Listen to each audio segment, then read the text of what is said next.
وہ انڈینس کو کہتے تھے انہوں نے ہماری کاپی کی ہے، یہ میوزک ہمارا ہے، یہ ڈانس ہمارا ہے، ٹھیک ہے جی، اور ہم کیوں چھوڑ دیں.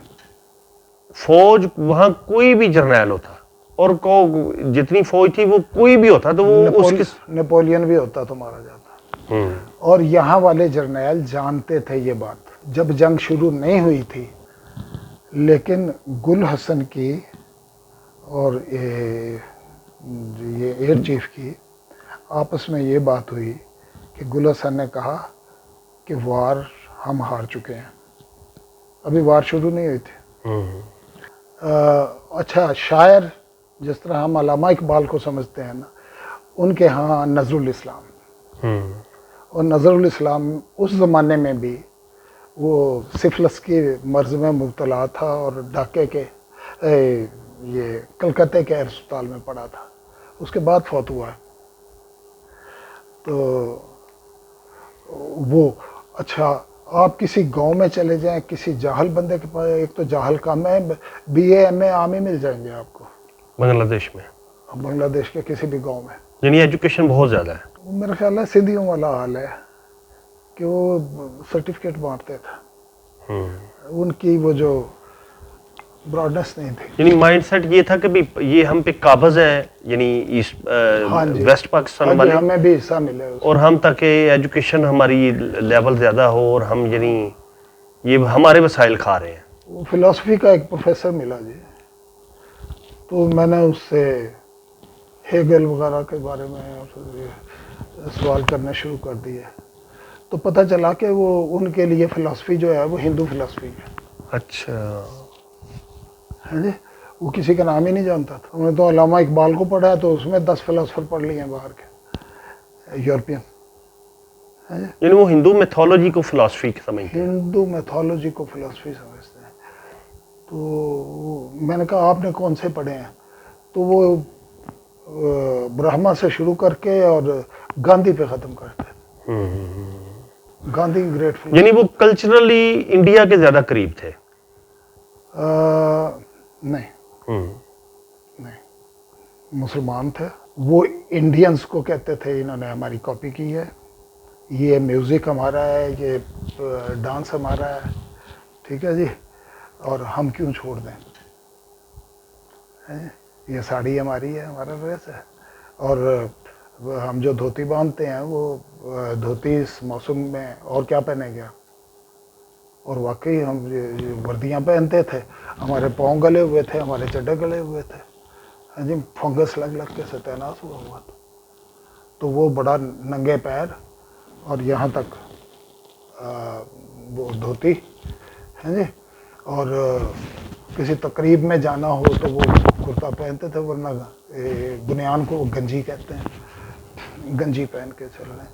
اور جناب دریا بھی پار کر رہے ہیں اسی میں سب کچھ، اور پنکھے کے نیچے بیٹھے ہیں تو وہ اٹھا کے سکھا بھی لیتے ہیں سب کچھ. تو انہیں فنگس نہیں اتنی ہو رہی تھی جتنی ہمیں ہو رہی تھی. تو وہ ان کے کلائمیٹ کے لحاظ سے وہ ان کا کلچر ہے. نہیں، اصل یہ ہے کہ کوئی کلچر بنایا نہیں جاتا بلکہ انوائرمنٹ خود بناتا ہے. انوائرمنٹ کلچر بناتی ہے. یعنی اب اگر ہم یہ اپنے پہاڑی علاقوں میں جائیں تو وہ دیکھیں انہوں نے گرمیوں میں بھی ویسٹ کوٹ پہنی ہوتی ہے. ہاں جی، کیونکہ وہ موسم کا کوئی اعتبار نہیں ہوتا کس وقت ٹھنڈا ہو جائے. ہاں، تو وہ ہر وقت اس کے اوپر وہ رکھتے ہیں تاکہ یعنی ہم وہ کور. اسی طرح وہ بنگلہ دیش میں ہوگا. اچھا، تو یعنی یہ میں نے جو کافی میں نے پڑھا ہے جو ہماری وار وہاں ہوئی کہ ہماری فوج بالکل بھی برا نہیں لڑی. فوج وہاں کوئی بھی جرنیل ہوتا اور جتنی فوج تھی وہ کوئی بھی ہوتا تو وہ نیپولین بھی ہوتا تو مارا جاتا. اور یہاں والے جرنیل جانتے تھے یہ بات جب جنگ شروع نہیں ہوئی تھی. آپ کو ایک بڑا مزیدار کلپ نہ لا کے دکھاؤں؟ جی بات بتائیں. ویسے ابھی ریسنٹلی ایک کلپ دیا ہے کہ یحییٰ خان کے زمانے میں، یہ جو بعد میں چیف بنایا تھا اس نے بھٹو نے پہلا، گل حسن جی، گل حسن کو اور ایئر فورس کے کمانڈر کو چائنا بھیجا. وہ کسی کتاب کو کوٹ کر رہا تھا کیونکہ وہ پاس آؤٹ تو ہمارے سے جونیئر ہوا ہے.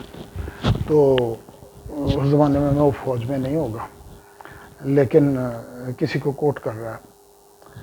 تو کہتے جی چائنا میں جا کے انہوں نے بات چیت کی تو انہوں نے جواب یہ دیا, ہمارے پاس تو جواب یہ آیا تھا کہ جی آپ ان سے کمپرومائز کریں. لیکن گل حسن کی اور یہ ایئر چیف کی آپس میں یہ بات ہوئی کہ گل حسن نے کہا کہ وار ہم ہار چکے ہیں, ابھی وار شروع نہیں ہوئی تھی, اور چائنیز نے یہ کہا تھا کہ اگر ڈیلے کرتے ہو تو سمرز تک ڈیلے کریں تاکہ ادھر سے برف پگھل جائے, پھر ہم ادھر سے تھریٹن کر سکتے ہیں انہیں. تو یہ برفیں پڑی ہوئی ہے دسمبر کے مہینے میں, ہم کیا کریں گے وہاں جا کے. تو اس کے بعد ان کی آپس میں ڈسکشن ہوئی تو وہ یہ کہہ رہا تھا, اور وہ انٹلیکچوئل آفیسر تھا اور ایماندار آفیسر تھا. کون؟ گل حسن. اچھا. گل حسن نے کوئی جائیداد نہیں بنائی, کچھ نہیں بنایا, ایک کمرہ لے کے ادھر پنڈی کلب میں اس نے باقی عمر گزاری ہے یہاں. بچے نہیں تھے ان کے؟ نہیں, کوئی پتہ نہیں کہیں باہر شادی کی تھی, وہ بچے لے گئے تھے ساتھ میں, تو وہ ادھر ہی تھا, اکیلا رہتا تھا. ایکس چیف کو یا اپنے یونٹ آفیسر کو کہ جی یہ, اور وہ کوئی 30,000 روپے اپنے کفن دفن کے لیے, اور باقی کہتا ہے اس میں سے جو بچ جائے تو وہ ارد لے جائے. تو وہ لیکن وہ اس وقت وہ یہ کہتا ہے, یہ کسی کتاب میں آیا, یہ مہدی نے اس کا ذکر کیا ہے, تو اس نے کہا جنگ تو ہم ہار چکے ہیں, تو ہمیں چاہیے کہ یا تو مجیب کو چھوڑ کے اور اس کے ساتھ کہیں کہ جی ادھر تو حکومت کر, ادھر بھٹو حکومت کرے, اور some sort of a compromise کر لیں. تو اس نے کہا بھٹو کو اس بات کا پتہ ہے؟ اس نے کہا کہ ہر بات کہی نہیں جاتی ہے. ٹھیک ہے, تو یہاں کا جی ایچ کیو, یہاں کا یہ سب کو پتہ تھا کہ یہ ہوگا. لیکن اس کے اور وہ جو کاغذ پھاڑنا ڈرامہ یہ سارا, اور وہ مقصد یہ کہ رسپیکٹیبل ہو رہا تھا, وہ جو قرارداد تھی جو پرتگال کی تھی وہ رسپیکٹیبل وڈرال تھی. اور وہ بھائی صاحب کو زکام ہو گیا, بھٹو صاحب کو. he wanted the army to be disgraced. اور پھر 96,000 کا جو شور ہے, وہ زندہ لوگ تو 30,000 بھی نہیں تھے.